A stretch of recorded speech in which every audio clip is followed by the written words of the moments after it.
You know, after earning his PhD in philosophy from the University of Chicago, Dr. David Rehm has spent most of his academic career at Mount St. Mary's University in Emmitsburg, Maryland, where today he serves as provost.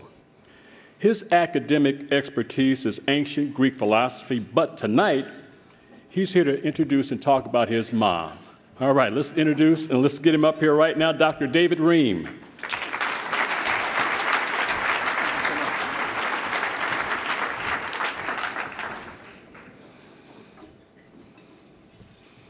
Good evening to all of you.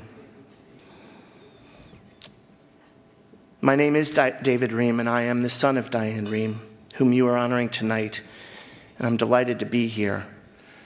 And Maha, I'm going to go off script for just a moment. I was so impressed by Dr. Abu-Jud and all that you've done, and listening to your accomplishments and your dedication. It's a tough act to follow. It really is. But then I thought about access and everything that I've learned in the last 30 hours. I arrived at 7:30 yesterday morning. And I realized that access is totally dedicated to the whole of the human being, mind and body, always in the context of great spirit. So if we think about our two awardees tonight, we can think yet again about access's dedication to a holistic approach to human beings in all our endeavors. I congratulate you. In the past few minutes, all of you have seen a video of my mother. You've had the opportunity to read the biography of her in your program, and if you haven't, for afterwards, it's on page 9. What I'd like to do now is to say a few things you probably don't know. Over the past 10 years or so, my mother and I have baked baklava, as I grew up, baklawa, together during the Christmas season. We each bake about 1 pound, and I get to take my pound home to Gettysburg. Before I arrive, Mom has done much of what I call the mise en place for any of you who are cooks, chopping the walnuts, combining them just right with sugar, buying the phyllo, separating the butter, and preparing the syrup that will be ladled onto the made baklava. So when I arrive, typically around 1 or 2 in the afternoon after her show, we are ready to do some serious baking. We work for a couple of hours, we chat, we laugh. We're in the kitchen. I describe this yearly ritual because it says much about my mother that you may or may not know. Let's start with the fact that she's a terrific cook. She was always making new dishes or trying new recipes when my sister and I were growing up. And she passed on that love of cooking to me. There's what I'll call an old world care and attention that both she and my father have always taken with food. Every meal is sacred. Every meal is to be cherished. But there's more to this ritual than just the creation of what I believe to be the best baklava I've ever tasted. There's also the social and personal side to our time together. We genuinely have a great time chatting with one another, talking about family, work, interests, aspirations, and areas of concern. My mom is not just a great interviewer or talk show conversationalist. She loves people, conversation, and ideas. And she lives out this love every day, not just on the air, but in her interactions with coworkers, friends, family, and acquaintances.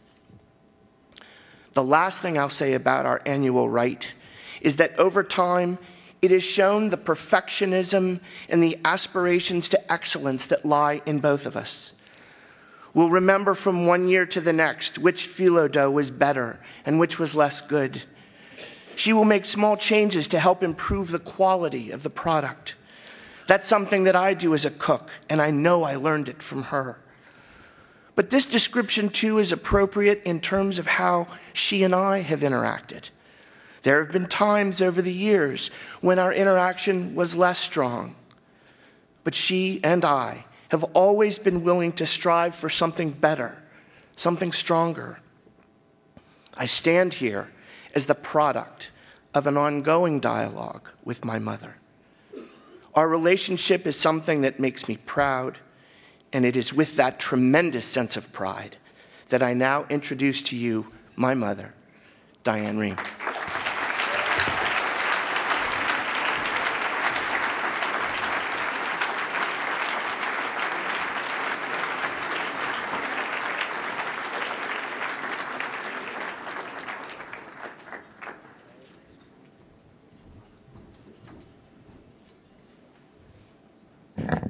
I wish I could see all of you, but I cannot.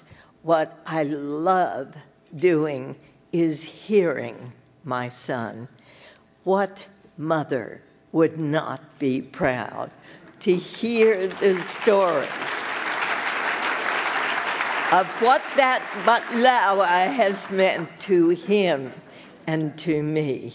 It was something my mother baked every year. She died when I was 19. My father died shortly thereafter. I wish they could be here tonight. Coming here to Detroit, seeing all of you, many last night, many more in the museum today, seeing your faces this evening in each and every one of you, I see a part of my family. I shall ever be grateful that I was fortunate enough to be born into an Arab family.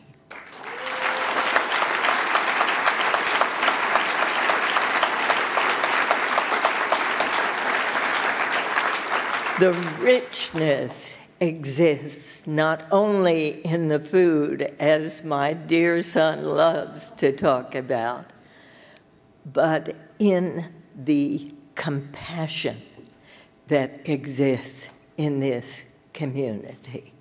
I see it every day as I converse with my elderly cousin, who is now 95 years old. I talk with her. She tells me what's going on with her body. And she says, but I'm fine. I'm really fine.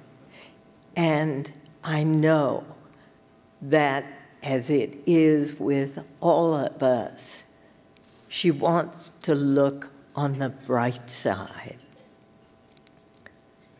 As Marwan has said, it's as though we move because we must. We strive because we must. And I know that as a little girl, living as I did in two separate worlds, the world of my Arab family, where my mother and father spoke Arabic to me and I spoke English to them, living in a neighborhood of Jews, of Italians, of Greeks, of every ethnic background.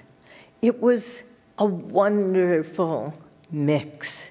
Now we find ourselves too often divided by those very beginnings which should make us strong. And what Access is doing is to help each one of us realize how strong we are, not only as individuals, but how much stronger we are becoming as an Arab community in this world.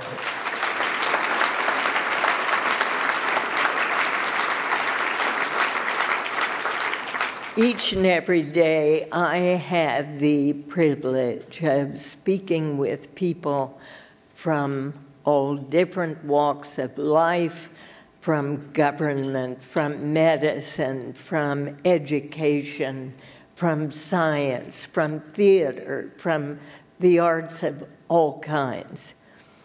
And though I never had the opportunity to attend college, I feel as though I've had a one-on-one teaching education every single day of the 34 years I've been doing the program. I feel as though I am one of the best educated people I know.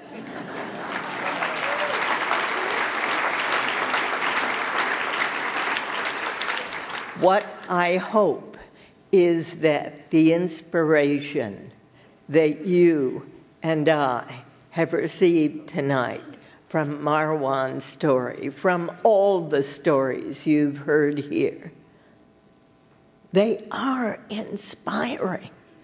They do help us to realize that our world is not just the one we live in individually, but that we share with so many people in this world, and that there is so much that we can do individually and as a group to make this a better world. I thank you all for this great honor that I am receiving tonight, and I am and always will be Bint Arabi.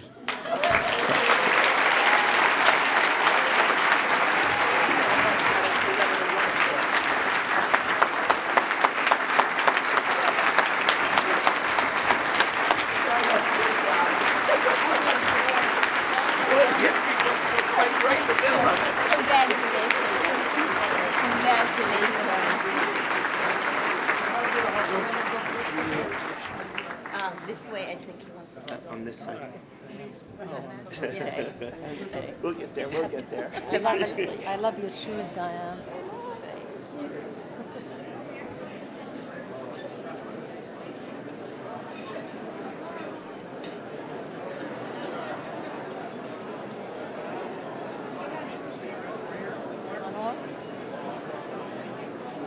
You want to take a photo, just the two of you? Would you like just David and... Okay. Yeah.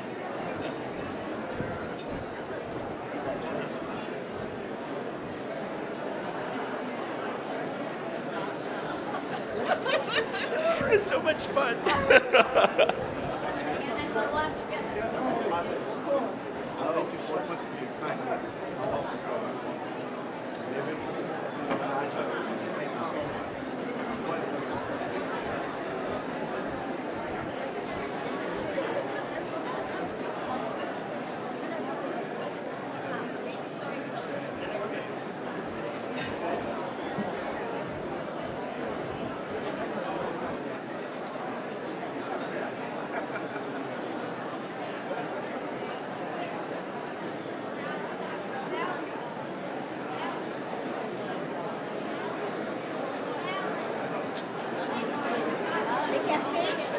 Right there.